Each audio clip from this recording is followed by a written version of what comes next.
Today's society as a whole is characterized by widespread fear of police officers. Some of them, particularly persons of color, have endured police brutality and bullying. This is not acceptable. You can't help but view the cops as them if you have experienced bullying, and when you work in law enforcement, you find yourself surrounded by a society that similarly views things in contrasts. As a result, you might have an us against them mentality. But in today's story, a police officer is teaching the world a lesson in empathy and compassion for her kind response. If you're a very young person living in a very confusing world, it is easy to understand why you might have a strong emotional response to a problem that is relatively minor. According to the Facebook page Love What Matters, it all began when a state police sergeant Precious Coroner Jones observed a young kid who was having a difficult day and was feeling out of sorts. The boy was a recipient of the Love What Matters program. Coroner Jones describes the situation as follows. The little fellow is having a terrible morning and tumbled out on the floor. I noticed his mother taking a few steps back and looking. According to what she said, this is how he's been expressing himself as of late. I made the decision to lower myself to his level and have a conversation with him. When he began to cry, I comforted him by wiping away his tears and assuring him that everything would be fine. Her kind deed paid off for this small kid, and it teaches us an important lesson about how we all need to help one another and how we all need to be there for each other. In continuation of her message of love, Coroner Jones said, "As adults, sometimes all we want is one person to stop, get on our level, and maybe wipe our tears. These youngsters are just as entitled to having a bad day as we are, so let them have the opportunity to pull themselves together. Today, put yourself in someone else's shoes and do something that will make them smile. Spread peace and love, for you never know who among you will be the one to offer them hope." You never know what someone else is going through, and it's always valuable to give someone that little bit of extra emotional support on a terrible day. She's absolutely correct in her assessment of the situation. When Sergeant Coroner Jones arrived at the Anna Brockhausen IPS 88 public school, a magnificent scene began to unfold before everyone's very eyes. She was there to take part in the High Five Rally, an event that was organized by Pastor Preston T. Adams III to assist in providing support and encouragement to children who are enrolled in the public school system. It was obvious that this particular youngster could use a little bit of extra love and kindness on that particular day, despite the fact that the event was planned in order to improve the self-esteem of each and every child in the school. Within the ranks of the state police, Sergeant Coroner Jones is regarded highly by her peers. When she knelt down to have a conversation with a young kid in ISB 88, she communicated to him through her body language that your voice matters, and that she was interested in hearing what he had to say. In point of fact, I'll be lying down right here next to you on the ground since it's so very necessary. We could all learn something from Sergeant Precious Coroner Jones about the need of paying respect to every other person regardless of their age or how young they are. According to ABC News, Coroner Jones, who is a mother to two young boys ages 3, 5, and a 17-year-old daughter, said she never did find out why the boy was upset, but his mother thanked her several times, and after she walked the boy to his classroom, the two shared a hug. "I think people lose sight that these kids are human too," Coroner Jones told ABC News. "They have bad days. We can't expect them to be little robots and have them do exactly what we say. None of us are robots, not kids and not adults. We're all humans with feelings at bad days, and sometimes we collapse on the floor, literally or figuratively, and just need someone to get on our level, look us in the eye, and tell us it'll be okay.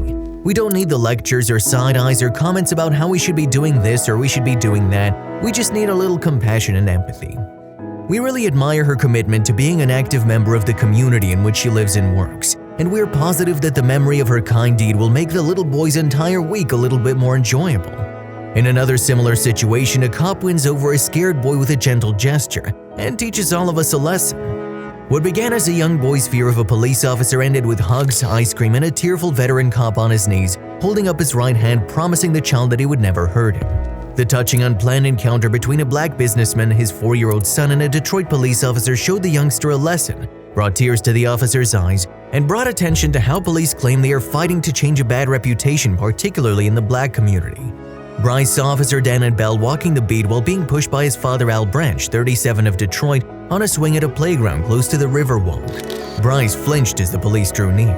Branch, proprietor of Spy Guy, a security camera store in Dearborn, recalled that the man asked, I was pushing him on the swings, and he seen the police officer, and then, he got frightened. He said, is he going to kill us? Bryce stayed put. His father remarked, I said, no, son, he's not going to kill us. I said, that's a good police officer. Do you want to meet him? And he was reluctant. He didn't want to go away. He was kind of scared. 16-year police veteran Bell said he frequently observes people's apprehension and occasionally contempt. Bell hesitated before continuing. But to hear a 4-year-old kid say he's frightened I'm going to murder him, that's difficult to take. His dad, like I said, his dad was fantastic. You know, he kind of pushed the little boy out to come talk to me. It is commonly known that there is hostility between African Americans and the police.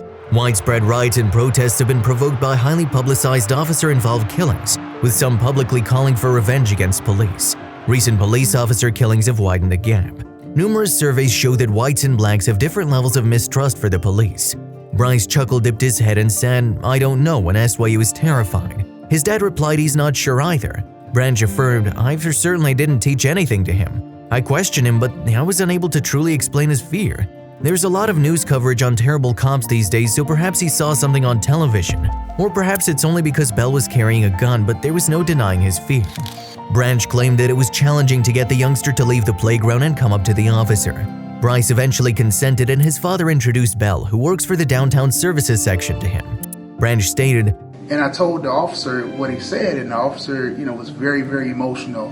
Bell, a 50-year-old married father of 4, expressed his disappointment at learning that Bryce was afraid of him. He remembered what happened on August 24th and tears welled up in his eyes. "Is he gonna shoot me?" the young child begged his father as he gripped his father's knees tightly. "Moreover, my heart." Bell took a moment to gather himself after he couldn't complete the phrase. Bell said, his dad reassured him, "No, he's a wonderful guy. He's here to support you and watch out for you. His father was a great man. In order to speak with me, he sort of pushed the boy aside." Bell knelt down, held up his right hand in a promise as the youngster edged closer to him. Bell stated, "I simply assured him that I would never harm him. Despite all he's heard and seen, I will always be there to defend him and assure him that we're good people at all times." He then begins to smile, and after everything was finished, he gave me the largest embrace. If I might buy him ice cream, I inquired of his father's permission. Branch offered Bell his approval before giving him $2 to purchase a vanilla ice cream cone and leaving them to resume his beat. The new friend of Bryce's bid farewell. Branch published a YouTube video that included a picture of Bell making his vow and an explanation of what happened. Bell made his commanding commander, Captain Conway Petty, proud, according to Penny. Everyone who was present said they were moved by the incident. Branch claimed that he taught his 6 kids to appreciate the cops. If you liked the video, please give it a thumbs up and consider sharing it with someone who may find it interesting. Thanks for watching, and I'll see you in the next video.